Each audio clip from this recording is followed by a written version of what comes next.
Waterfront living sounds absolutely dreamy until your shoreline vanishes or your septic backs up. Welcome to buying a waterfront property. Today I'm breaking down what it takes to buy a waterfront property in Muskoka or Simcoe County, what to check, who to call, and how to avoid a money pit. I get inquiries all the time about these beautiful waterfront properties at great prices, only to tell the client it's on an island and they can't access it unless they have a boat, in which case dreams fall right out the... So let's start with the number one question you should be asking if you're considering buying a waterfront property, and that is, who owns the shoreline? Now, way back in the day, when the powers that be divided up lots in Ontario, they left a 66-foot road allowance on most shorelines. Now, over time, these shorelines have closed and owners have purchased the shoreline from the township or government or whatever powers that be.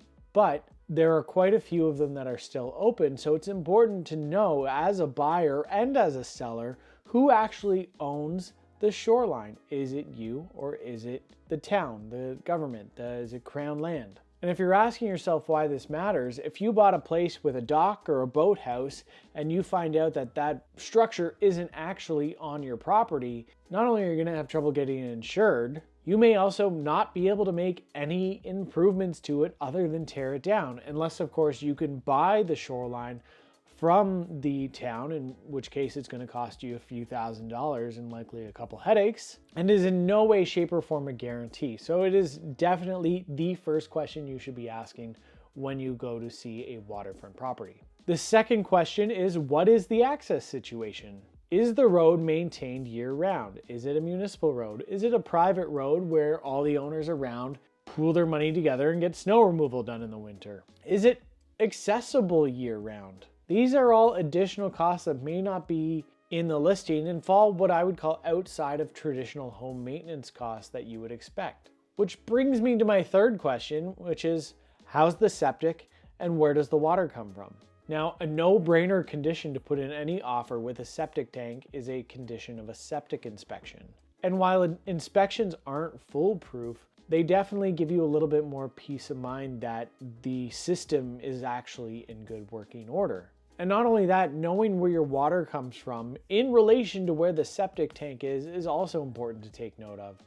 With waterfront properties, it's not uncommon for water to be drawn directly from the water itself, whether that's the lake or river, bring it through a filtration system and then service the house that way.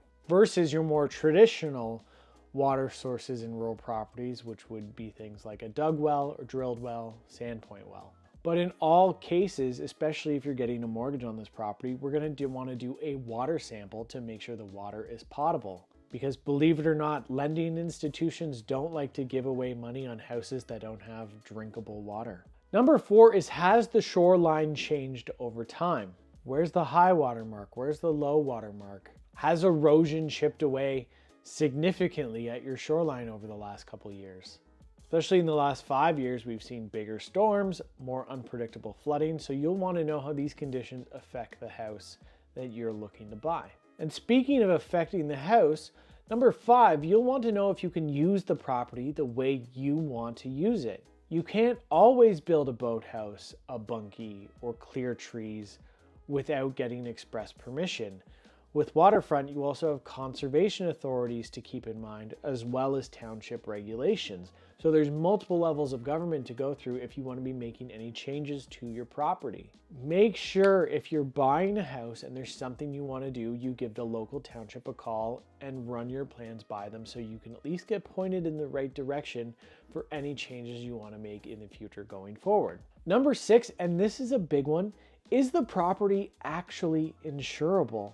Now again, with these storms over the last couple of years, a lot of properties have fallen under the guise of these flood zones. Now, if the property is in a flood zone and is prone to flooding, this is going to translate into sky-high insurance premiums, if you can even get insurance at all. Now, there's a few ways to protect yourself here.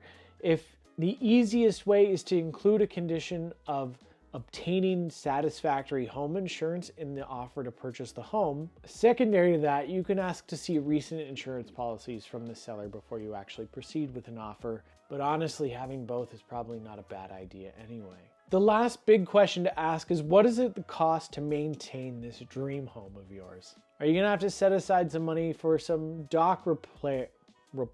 Are you gonna have to set aside some money for some dock repair or replacement? Are you gonna have to do anything to stabilize the shoreline? Is the exterior of your house gonna have increased wear or tear from an increase in wind, in rain, in water, and snow?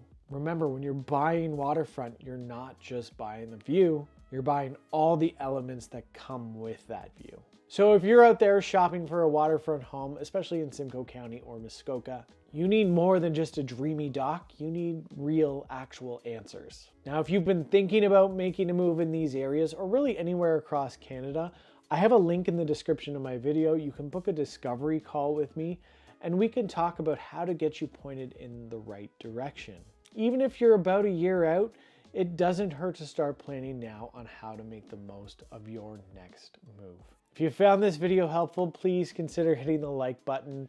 If you want to stay up to date on what's going on in real estate in Canada, consider subscribing to our channel. We'd love to have you on board. That's it for this video, and we'll see you in the next one.